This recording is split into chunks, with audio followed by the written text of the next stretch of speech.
இந்த படத்தோட ஓப்பனிங்ல ஒரு வாய்ஸ் ஓவர் ஒன்று போயிட்டு இருக்கு.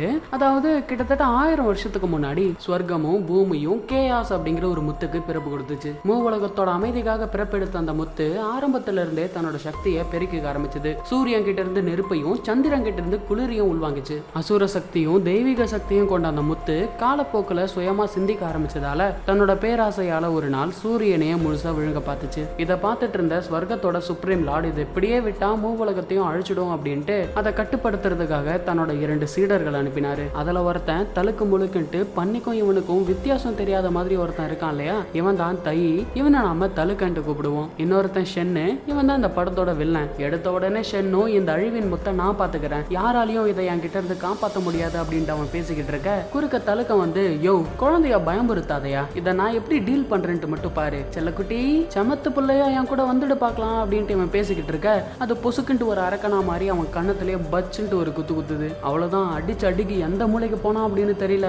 ஷென்னு அவனோட மின்னல் வாளால அந்த கேஎஸ் முத்தை அட்டாக் பண்றான். பட் அதால சக்தியை உள்வாங்க முடியும் போல அவனோட மின்னல் சக்தியை உள்வாங்கி திரும்ப அவனையே அட்டாக் பண்ணுது. ஆக்சுவலி இவங்க 2 பேருமே இம்மார்டல்ஸ், அதாவது அழிவே இல்லாதவங்க. திரும்ப வந்த தலுக்கணும் அந்த கேஎஸ் முத்தோட 2 கையையும் கட்டி போட்டுறான். வாயை வச்சுக்கிட்டு சும்மா இல்லாம முடிஞ்சா இப்ப என்ன அடி பார்க்கலாம்னு சொல்லிட்டு இவன் வீரவசனம் பேசிக்கிட்டு இருக்க, பொசுகிட்டது 4 கைகளை கொண்டு வந்து இவனை சர மாதிரி அட்டாக் பண்ணுது. இது எல்லாத்தையும் மேல இருந்து சுப்ரீம் லார்ட் பாத்துக்கிட்டே இருந்திருப்பாரு.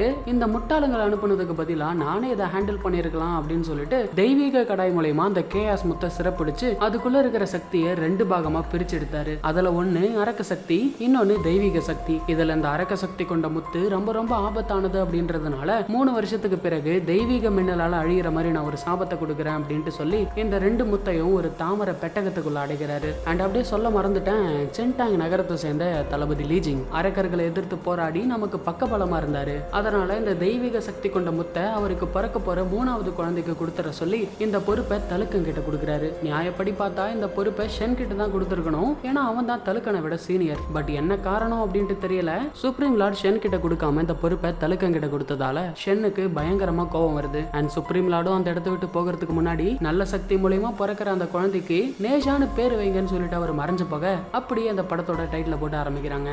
கட் பண்ணா நம்ம தலுக்கனும் பறக்கிற பண்ணி மூலமா சென்டாங் நகரத்தை நோக்கி போய்கிட்டு இருப்பான். அதே சமயம் இந்த பக்கம் தளபதி லீயும் லேடி என்னையும் காட்டுறாங்க. வரும்போதே பாருங்க நல்லா கறி அடிச்சு நூத்திட்டு வராங்க இல்லையா. ஆக்சுவலி இந்த அம்மா கடந்த 3 வருஷமா பிரெக்னெண்டா இருக்கிறாங்க. பட் இன்னும் அவங்களுக்கு குழந்தை பிறக்காமலே இருக்கு. அதனால தளபதி லீயும் கடவுளை வழிபடலாம் அப்படின்ட்டு கூட்டிட்டு வந்திருப்பாரு. பட் அவங்க செம கோவத்துல இருக்கிறாங்க. வழிபட்டா மட்டும் 3 வருஷமா பிறக்காத குழந்தை இப்போ பிறந்துருமா என்ன? இப்படி அவங்க பேசிட்டு இருக்கும்போது அந்த இடத்துல கூரையை பிச்சுக்கிட்டு அந்த இடத்துல நம்ம தலுக்கு வந்து விழுறான்.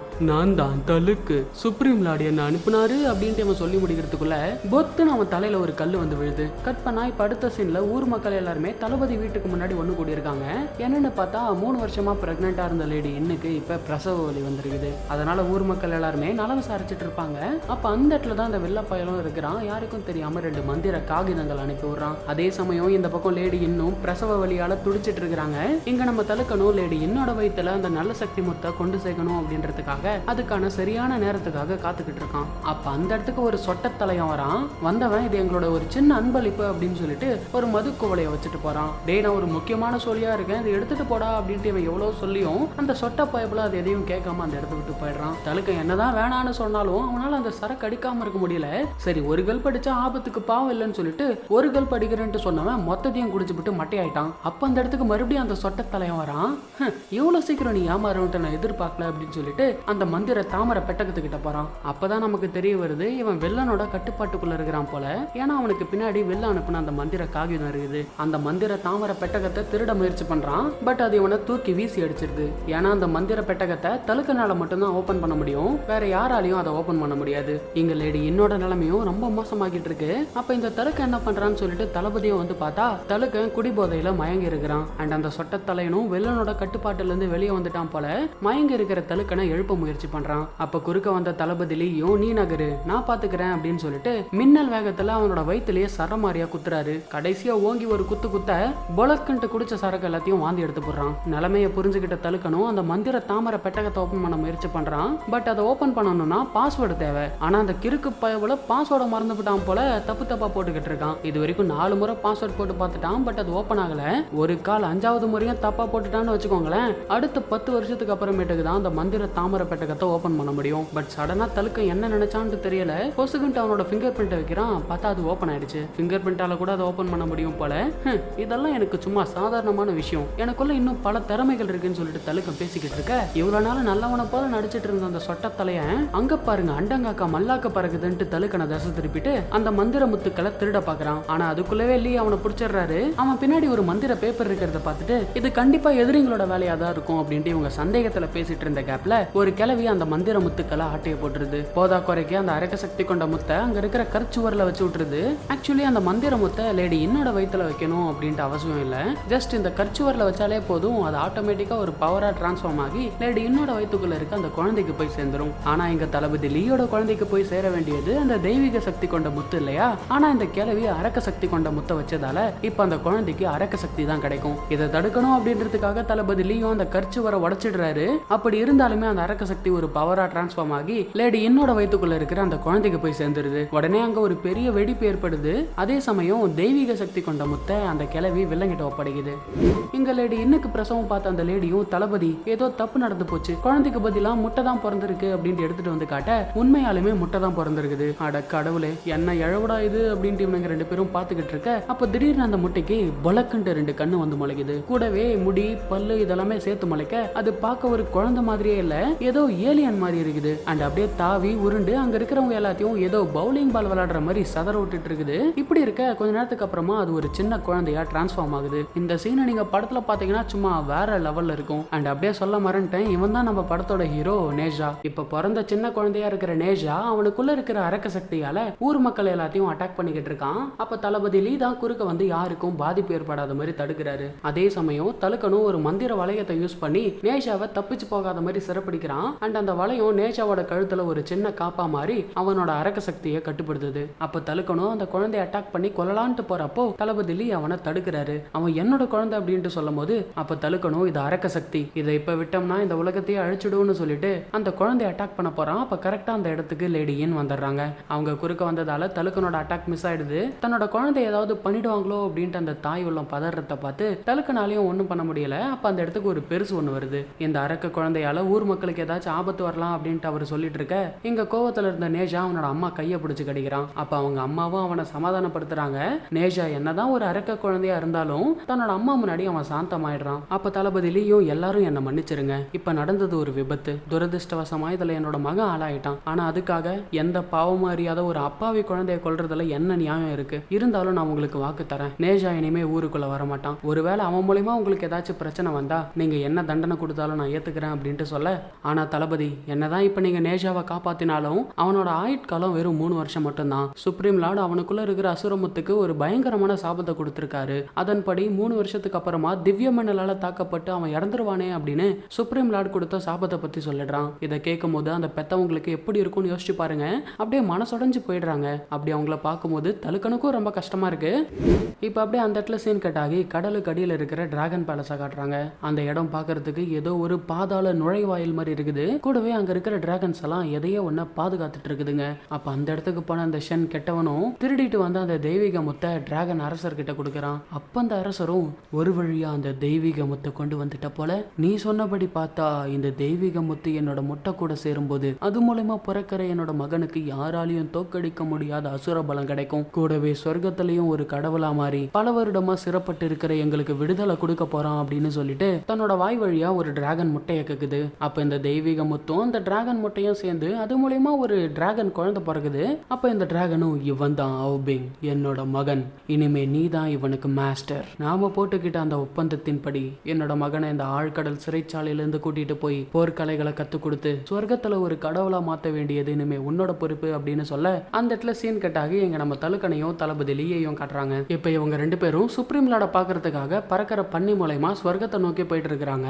ஆக்சுவலி சுப்ரீம் லார்டு மூவுலகத்துல எங்க வேணாலும் இருக்கலாம். ஆனா அவர் எங்க இருக்காரு அப்படின்ட்டு யாராலையும் கணிக்க முடியாது. அவரை பார்க்கணும் அப்படின்னா அதுக்கு ஒரே ஒரு மார்க்கம் மட்டும் தான் இருக்குது, அதுதான் சொர்க்கத்தின் நுழைவாயில். சோ அதனால இவங்க ரெண்டு பேரும் மேகத்துக்கு மேல இருக்க சொர்க்கத்தோட நுழைவாயில் கிட்ட போயிட்டு, குருநாதரே நான் உங்ககிட்ட ஒரு முக்கியமான விஷயத்தை பத்தி பேசணும் அப்படின்னு தலுக்க சொல்ல, அப்ப ஆப்போசிட்ல இருந்து எந்த ரெஸ்பான்ஸும் வர மாட்டேங்குது. அப்ப அந்த கதவுக்கு பின்னாடி இருந்து ஒரு மேக மனுஷன் வரான். இவன் தான் இந்த நுழைவாயிலோட பாதுகாவலன். அவங்கிட்ட இவங்க ரெண்டு பேரும் நாங்க சுப்ரீம் லார்ட பார்க்க வந்திருக்கிறோம், நாங்க வந்திருக்கிற தகவல் அவருக்கு தெரிவிங்க அப்படின்னு சொல்ல, அப்பதான் அந்த மேக மனுஷன் சொல்றான், ஆக்சுவலி சுப்ரீம் லார்டு இப்ப இங்க இல்ல, அவர் மத்த கடவுள்கள் கூட மீட்டிங்ல இருக்கிறாரு. சோ எப்படியும் அவர் திரும்பி வர சில நாட்கள் ஆகும். நீங்க ஒன்றும் கவலைப்படாதீங்க, என்ன விஷயம்னு என்கிட்ட சொல்லுங்க, அவர் வந்ததும் தகவல் அவர்கிட்ட நான் சொல்லிடுறேன் அப்படின்ட்டு சொல்லும் போது இவங்களும் அந்த சாபத்தை பத்தி சொல்றாங்க.